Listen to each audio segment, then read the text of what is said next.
Hi, we're Ms. Muses, and I'm Michelle. And I'm Stephanie. Welcome to another Teaching in Thailand guide video. Today's video is about teaching and living in Thailand. After a month in Hua Hin doing our TESOL course, we were finally placed in a small town called Phetchabun, which is in the north of Thailand. Once you get placed, you have two housing options. One of them is staying in an apartment, and then the other one is staying in a house that you rent. We chose the option of staying in an apartment just because it was more convenient for us and we wanted our space. The only downside is that most apartments that we know for teachers don't come with a kitchen. They just come with like a refrigerator. So you have to eat out for every meal. The good thing is that in Thailand, eating out is kind of really normal between like street food and like the little local restaurants that you'll have around. It's not expensive to eat out. Your first day at work at the actual school, you might teach, you might not teach. When we first arrived, they asked us if we wanted to teach, and we told them no. But then they asked us if we wanted to meet one of our classes, and we agreed to that. And then once we got to our actual classroom, at least my co-teacher, she walked in. I think she introduced me, and then as I was introducing myself, she walked out. So I was there for the entire period of that class, and I had to come up with something mostly on the spot. I had thought of things to do beforehand because XploreAsia does warn you that you might teach, might not teach, but be aware of that. Be prepared your first day with something, even if it's just an introduction of yourself and like a game you can play with the students. Have something there because they might just throw you into the kids. When we walked into our classrooms, we just introduced our names and then we kind of played a game with them, like Michelle said. The game is for them to guess facts about us. So we had them guess our age, guess what country we're from. It was really funny, the things they were throwing at us. They kept saying, all my classes kept saying I was from the Philippines. I guess they never heard of Guatemala. Well, I'm from America, but you know, my heritage. I kept getting Poland for some reason. Poland? Yeah. Our friend Leslie kept getting India. Something that we do suggest is that we wish we would have done, like we talked about this after, is that if we went in with worksheets and we had the students answer easy questions about what we should do in their province. So like the best places to eat or the best cafes to go to, stuff like that. We would have done that, not only for our benefit, but so then we could see what their English levels were at, because it would be cool if we could have them like stand up in groups and present it, because it took us probably 2 weeks to really get what each class's level was. Something important to note is when you first meet your students, they won't trust you, and that's completely understandable because one, you're a foreigner, two, they've had plenty of teachers come. Some of them have been bad teachers. Like we've heard horror stories coming out of our own school. So it's understandable that they're not going to be so comfortable around you when you first meet them. For example, when I would ask for volunteers in the beginning of teaching, everyone was just like, they looked scared and they were very shy. And even when I would ask them a question, they wouldn't speak. And so that was hard for us to really manage. So you really have to build your trust, make fun activities, and have them get to know you, and you put in the effort to get to know them. The students will notice. You will all work together way better in the class. One of the things that caught us by surprise that was different was like attendance. It isn't as recorded in Thailand as it is in the United States. I don't know if that's all of Thailand or at least our school, but that was one thing where like a lot of kids don't show up. A lot of times it's because they find their English class to be kind of unimportant. We tried taking attendance for the grade because one co-teacher did mention that to us as something that we could use for grading as well. And also just to keep the students accountable and keep them coming. Also, like if you establish from the beginning that they should be there, more than likely you'll have more students actually show up to your class. Yeah, like there are students that from both me and Michelle's classes that we haven't even met. Something else that was very shocking was that Thai teachers will pass the students no matter what. Me and Michelle were kind of warned about this with other teachers that we knew, but it was still shocking when it happened. Like we said, we had students that we hadn't met that didn't show up. By the time midterm scores came around, me and Michelle gave some students zeros, and then we had to give those scores to our Thai teacher to put in the system. But we saw once she gave us the scores back that she crossed out the zeros that we marked, and she gave them like the bare minimum passing score. That was something new and very frustrating for us to deal with, because we felt like other students worked hard for their scores and students who didn't show up just automatically got a passing grade. Also, your students are not necessarily divided up their classes into different English levels. They're kind of all intertwined. There are some students in the higher level, what they call the higher level, whose English is probably better than some that are in the lower level. But for the most part, your class can have a kid that speaks really good English and a kid that barely can speak a word of English. So it can be a little bit difficult, like setting up your lesson plan for a class, because it might work for some kids, but it might not work for other kids. So just at the beginning, give them a worksheet to kind of gauge where their English is at, so you can see what kids might need more attention, what kids might need less attention, and you can plan out your lesson plans that way. Another difficulty that happens often is that classes will randomly be canceled throughout the semester, either because there's a festival going on or the students have a field trip or there's like a holiday.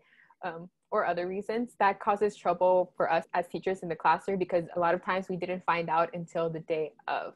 I have many times where I went into my class and there would be no one there, and I'd text my co-teacher and she'd be like, oh yeah, by the way, you don't have to. And because classes were canceled a lot, you will find that some classes will be like 2 weeks behind, or even like Michelle's case, 3 weeks behind than other classes. So that's kind of hard to manage because you thought you already moved on from a lesson, but you're still doing a lesson from the beginning. Another thing you might struggle with a little bit is that you'll get to a classroom that will have a good projector, a good computer, everything works perfectly, and then the next one won't. I think the best tip that you can do here is just prepare your lesson plan so that it can work without a projector.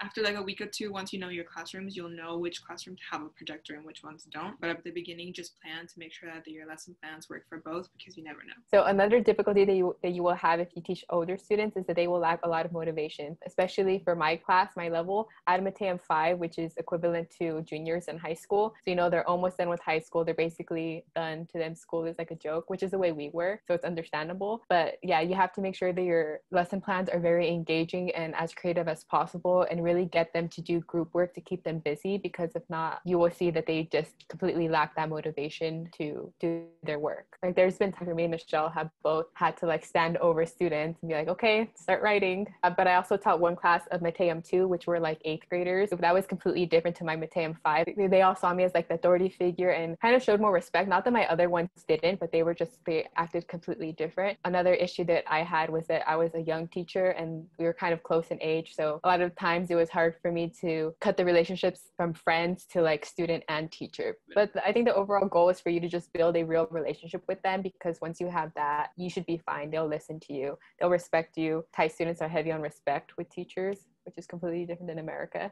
Like we'll be walking around campus and they'll like push each other for their friends to get out of our way, and they'll slap them. Like I've seen in my classroom, I would tell like a student to stop talking, and then his friend will like straight up smack him upside the head. One thing to definitely keep in mind, especially during your first day, because it's like all about first impressions, is to be extra respectful, smile at everyone, be really, really nice, and then you'll see how it's easier to approach people that way and for people to approach you and build a better relationship along the way. XploreAsia will tell you like in the beginning, like your first day, to why everyone, which is like when you do this to greet them. And there's a point where me and Michelle both felt like we were like doing it too much, but it's better to be extra respectful than not be respectful enough. We also think it's a good idea, and XploreAsia told us that we probably should bring a gift for our director of our school. It's almost like the only time you get to meet the director of your school is your very first day. So we brought chocolates and we gave him chocolates for just like a thank you for having me. Yeah, we brought a lot of chocolates. Michelle gave him like the whole 3 stacks that we had. We were supposed to save the other 2 for the office, but I got nervous and I just forgot, and I was just like, here. I'm happy to be here. So a tip that we have, especially if you're teaching older students, is on the first day, just walk in confident and and with control, because the students, they could see right through you. If you look shy or timid or like you're not going to manage the classroom, they will completely destroy you. Another, what we feel is a major tip, is to plan your lesson plans ahead, especially at the very beginning. Your first 2 weeks, just plan them. You'll save yourself the trouble for like planning for each day, like the day before, and it gives you more time to be free with your weekends. So just plan ahead. That's very important. That's something that we wish we would have done, because we didn't force ourselves to do it in the beginning. We never found ourselves having the time to do it throughout the semester, because things just keep piling up as the semester gets busier. Another important thing is to establish the rules of your class the very first day. So it might be a little bit difficult depending on their level of English, but the best thing you can do is have some sort of PowerPoint or images to show what your rules are, which is like raising your hand to speak, and like going to the restroom, like asking you to go to the restroom. Just establish your rules the very first day, because it's trying to implement them afterwards kind of doesn't work. Especially with the phones. I feel like that was a big issue. Me and Michelle weren't hard on that. Like if students did their work, we didn't care if they took out their phones, but I know that could be a problem for other teachers. So like we said, we lived in Phetchabun, and it's a small town, so there was definitely a lot of different things that we found compared to Hua Hin. I feel like this is where we had the biggest culture shock. So like we mentioned in our previous video, we said that something to take advantage of while you're in Hua Hin is the fact that most people, or enough people, speak at least a little bit of English to help you out. In Phetchabun, we didn't have that. Most of the restaurants we went to, the taxis we called, didn't speak basically any English, and all the menus are in Thai. So this is something we should have expected, and I think we did when we were still in the United States before we left. We expected that when we first arrived, but because that didn't really happen when we first arrived, it felt like a shocker when we were actually in Phetchabun. So you're going to be using the Google Translate photo thing to kind of scan the menus and try and figure out, and you're going to be using a lot of hand gestures and pointing to get what you want in your point across. So in Bangkok or Hua Hin, when we had questions, we would just ask the random person, and for the most part, they at least spoke a little bit of English. But it was like our first or second day when we were in Phetchabun, when we wanted to call a taxi, we asked someone on the street, like this guy. He looked like around our age, but when I started talking to him, he looked so scared, like if I was going to hit him. Like there's no exaggeration, and he like didn't respond, and he just like turned around. It wasn't him being rude, it was just him being uncomfortable. So that was a culture shock. Not all Thai cities are probably like this, but Phetchabun, it's small. It's not the smallest town, but it's kind of in a strip. So instead of being like a round city, it's more like long, it's more elongated. So we lived on one end of the city. So to get to the middle, or even especially to the other side of the city, it would take at least 40 minutes walking. So transportation is kind of a big deal. There wasn't really any transportation where we lived. There was tuk-tuks and there was taxis. There's no Grab, so we didn't have the convenience of just calling a Grab whenever we wanted. And the taxis, at the beginning we struggled because like we said, we didn't find anyone that spoke English. Later on, we were able to find a taxi that spoke a little bit of English, and we would actually text him. So then he could translate through text. It was easier that way. And then we also like made a relationship with the tuk-tuk.